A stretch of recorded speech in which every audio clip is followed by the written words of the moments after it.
everyone, how are you? Let us continue our discussion on the topic relations and functions, which is chapter 2 of class 11. In the previous video, we have learned that how can we redefine the modulus function, and in this video, we will learn about domain, range and graph of the modulus function. Let's have a brief look how can we redefine the modulus function. Actually, let us take fx is equals to mod x. So how can we redefine it? It's the combination of two functions. When x greater than or equals to 0, when initially input x you will take greater than or equals to 0, then your output will x, and when x less than 0 it will be minus x. Let us understand this on number line also. When x greater than 0 means we will move right side on the number line. When x positive greater than 0, x you are taking yourself as positive, and your fx, that is y is equals to fx, is same to same as x. And when x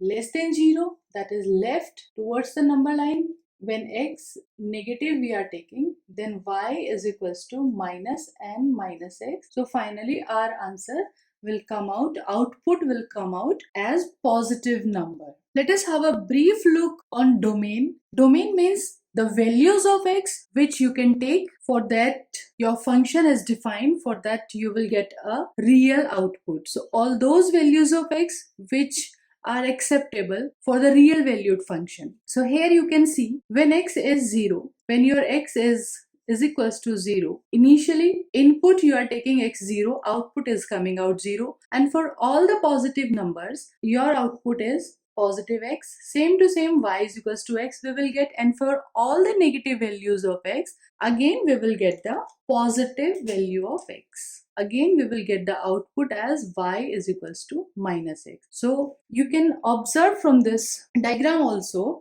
that our function is defined for all the real values of x. In fact, in this function, there is no denominator. We have two criteria. Once we check denominator and once we check the radical sign. So both are not here. So clearly it is defined for all the real values of x. So domain should be real number r. Now come to the range. Range means all the outputs, all the values of y which you will get after applying the function. So clearly we will get all the positive values in our range set. So range should be r positive, because mod never give the answer negative. So range set should be r positive.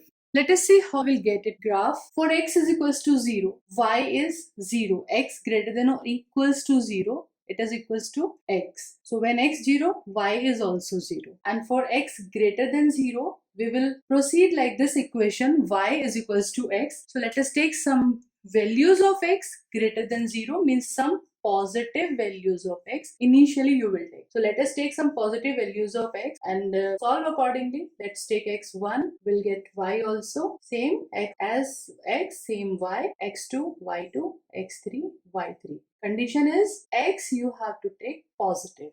In between also you can take some of the values. I'm taking integer this time. And secondly, for x is equals to, when x less than 0, that is x negative you are taking, then you will proceed according to y is equals to minus x. So let's have a look. If we take x is equals to minus 1, then y will come out minus and minus 1, that is plus 1. In the same way, when x minus 2, y will come out as 2, outcome will 2, and at x minus 3, y will be plus 3. Let us plot these points simply. At x0, y is 0. At x1, y is 1. At x2, y is 2, 3 at 3. These points are, it's very simple. Then x minus 1, y is 1, minus 2, 2, and minus 3, 3. Let us join them. So we get the graph of the modulus function in the V shape. And in fact, this portion is the graph of the line y is equals to x, which we have plotted in 10th standard also. And this is the graph of the line y is equals to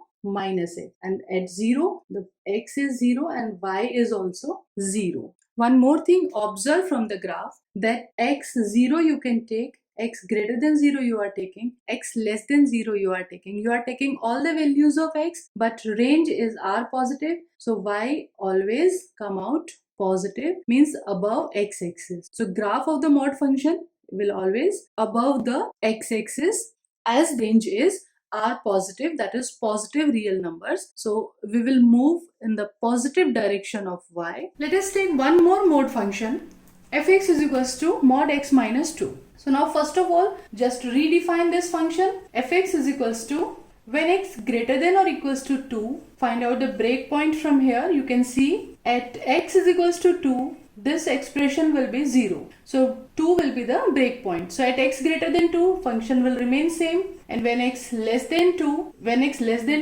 there will be a minus sign. In this way we can define. So first of all, x equals to 2. At x2, at your breakpoint, you observe that y is equals to 0. So at this point, the graph will hit the x-axis. Okay. Then for x greater than 2, we will take input as greater than 2, means 3, 4, 5, all the points, and y will be calculated according to x minus 2. So let us take few points.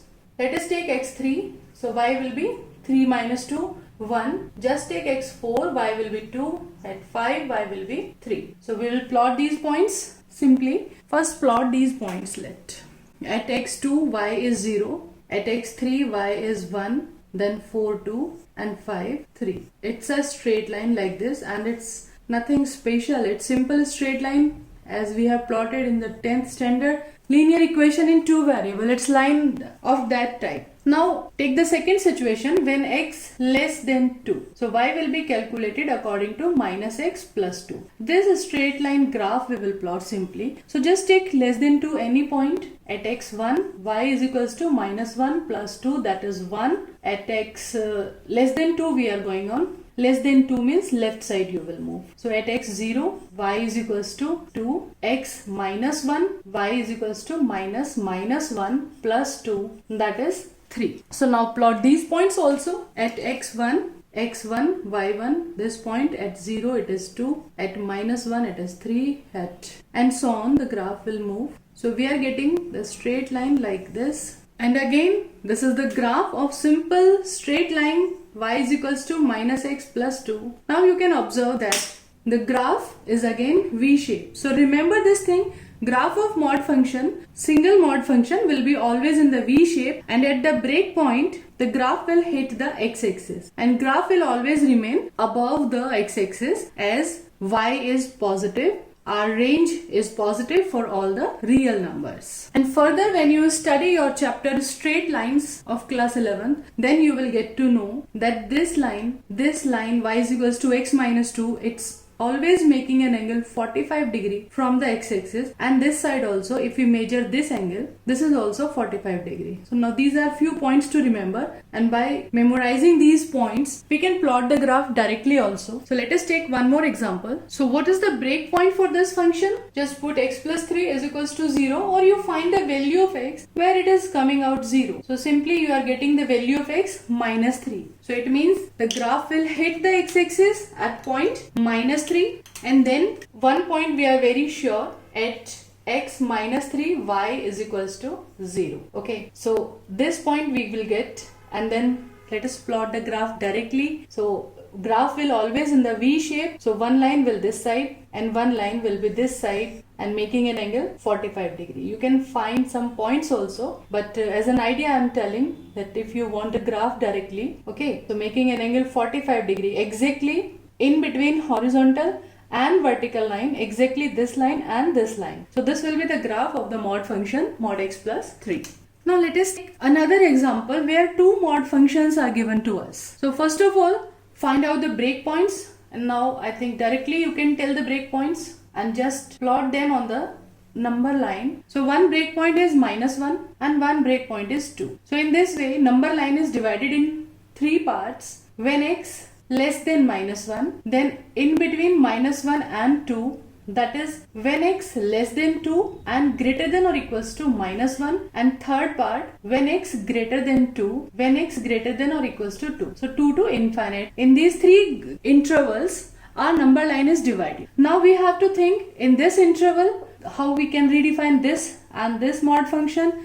In this interval, how can we redefine this and this, and in this interval, how can we redefine this and this. So now To find that, first of all, let us take x less than minus 1. So you just take any digit less than minus 1. For suppose I am taking less than minus 1 as minus 2. So what we have to do, just put this value minus 2 in this mod function and see, are you getting a positive result or negative result. So let us see, minus 2 and plus 1, minus 2 and plus 1, it will be minus 1. We are getting negative result. So this function will be written as, for less than minus 1, this function will be with minus sign. If you are getting minus sign, then put minus sign with this. Okay, and the same thing in this also. At minus 2, again this is also negative. Minus 2, you are getting minus 4, negative. So put minus sign with this function also. So like this, both the function will define. Now when you want to find out x greater than minus 1 and less than 2, in between this interval, you just take any point between minus 1 and 2. You can take 0, you can take 1, and just find the value 0 plus 1. It is giving positive answer, so it will remain as x plus 1. If positive, then you have to write as it is. And at 0, it is giving minus sign, so its sign will change. Like this, you can break the mod function. And at x greater than 2, for greater than 2, take any point 3. 3 plus 1, it is positive, so it will remain as it is. And at 3, this is also positive. 3 minus 2, 1. This is also positive, so it will also remain same. So let us simplify them. So we are getting fx is equals to, within these intervals, on simplification we get our function like this: minus x minus 2x, minus 1 plus 2 plus 1, then x cancel, 1 and plus 2 3, x and x 2x, and it is minus 1. So now the graph will be plotted like this. So when x less than minus 1, this point, x less than minus 1 means you will take the values of x less than minus 1, like minus 2, minus 3, minus 4, any value, and graph will be plotted according to y is equals to minus 2x plus 1. So you can take only 2 points will be sufficient for the graph. At x less than minus 1 we want, so take minus 2. So for x less than minus 1, we have taken the points minus 2 and minus 3. Why we are getting 5 and 7. So according to this equation, we will plot the graph. Secondly, when your x is in between this interval, that is minus 1 to 2, minus 1 to 2, x we have to take in between them. When x greater than or equals to minus 1 and less than 2, graph will be plotted according to y is equals to 3. And you know y is equals to 3 is a constant function, so it's a straight line parallel to x-axis. Y is equals to 3 means a line parallel to x-axis. So let us see the graph of these two, then we will talk about the third one. Just observe from here, minus 1 and equal, it is 3. Minus 1 or equals, it's 3. Exactly at this point. And it's less than 2. x2 is here, so less than 2. Up to less than 2, graph will be the straight line. Okay. And at x minus 2, it is up to 5. And at minus 3, it is 7. So like this, you can get the graph. Now for x greater than 2, let us solve it here only. X greater than or equals to 2. At x2 solve from this equation. Y is equals to, we will take 2x minus 1. So at x2, 4 minus 1. At x2 is also, it is 3. Okay. At x2, y is 3. This point we are getting. Then x greater than 2, x is equals to 4 you can take. So let's take 3. 4 will be higher. At x3, y will be 6 minus 1, 5. At x3, y will be 5. And in the same way, when you take x4, y will be 8 minus 1, 7. At x4, y will be up to 7. So this type of shape you will get for the graph, and arrow we will put here because it's up to infinite. In this way, you can produce the lines. So if it is the combination of two mod function, the graph will be like this. And if minus sign is in between, you can try for the graph yourself. For minus sign, mod x plus 1 minus mod x minus 2. For minus sign, you will put minus sign yourself in between and solve according to the condition, and then redefine the function like this, whatever the expression you are getting, and then you can try the graph for yourself. I think it was all about the domain range graph of modulus function. So in our next video, we will talk about the graph of signum function. Till then, stay tuned, enjoy life, enjoy maths, as it's easy.